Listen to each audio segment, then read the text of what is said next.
Hello everybody. In this series, I thought we'd go ahead and work our way through the different aircraft that are available at launch at Flight Simulator 2020. So the first aircraft we'd like to take a look at today is none other than the Cessna 152. Now when it comes to small airplanes, this is probably about as small as you're going to get and still be able to fit yourself inside of it. At present, we're sitting here at SVFW, this is Finca Caro in Venezuela. So we're pretty far away from everything, but it just seemed like a pretty neat opportunity to go ahead and see things from a different perspective. So without further ado, let's go ahead and get this thing rolling. Now, a Cessna 152 is an interesting aircraft for a lot of different reasons. It actually was developed back in the late 1970s as a dedicated trainer airplane, and it does a pretty solid job of that. Very, very benign handling characteristics. You know, it's got about, let's see here, I think it's about 110 horsepower, maybe 120 on a good day. It's powered by a Lycoming 235 engine that refers to the cubic inches. Again, pretty solid little beginner aircraft and a really, really good choice if you're looking to try to experience different aircraft without having to deal with complicated systems, retractable landing gear, anything like that. Speaking of retractable landing gear, let's go ahead and pop the flaps up. All right, we are now currently in southern Venezuela right now, and you can see just by kind of taking a look around that this is a very, very, very open area. It is mostly an agricultural area. Aircraft itself climbing at about 70 knots or so, which is a pretty comfortable speed. One thing that I do notice with this aircraft is when you give the rudders a little wiggle here, it's extremely sensitive in the yaw axis, which is really not that uncommon for aircraft that are this small. You can see our climb rate is hovering right around 500 feet per minute, so this is not exactly a high performing. There's actually a 152 Aerobat version of this as well that gives you the ability to fly this aircraft to do some pretty crazy stunts with it.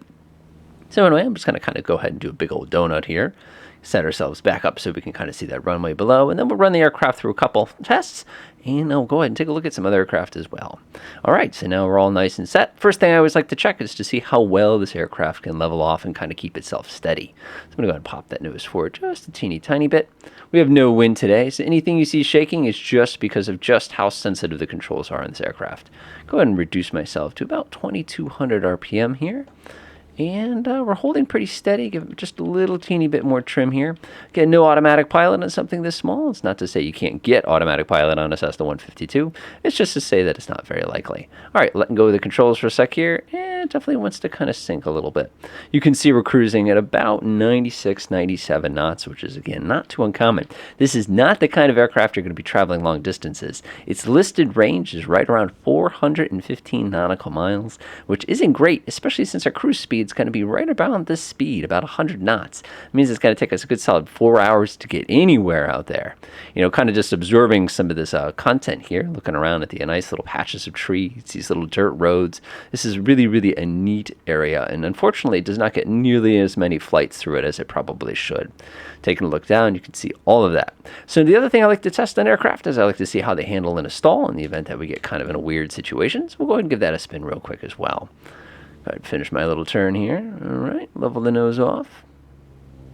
Reduce power. Go ahead and set ourselves up into a approach stall condition. We're basically going to drop the landing gear. If we had some to drop, they're already pre-dropped in this aircraft, which is great. We're just going to let it slow down and see what happens. Now remember, this was designed to be a training aircraft, so I expect this to be pretty benign. All right, I can pull right through the stall. We're not dropping a wing. Full power. Gently fly out of it. Bring it. Not bad. Lost a pretty good amount of altitude there, but that recovery was awesome. Let's go ahead and try that same maneuver, but this time we'll make things a little bit more complicated and see if we can accidentally put ourselves into a spin here. All right, we're going to go ahead and do a nice tight one, and this just does not want to stall nastily. Let's do a cross control. Are we going to spin? Are we going to spin? Here it comes. No, that's more of a spiral. Cancel out the spin.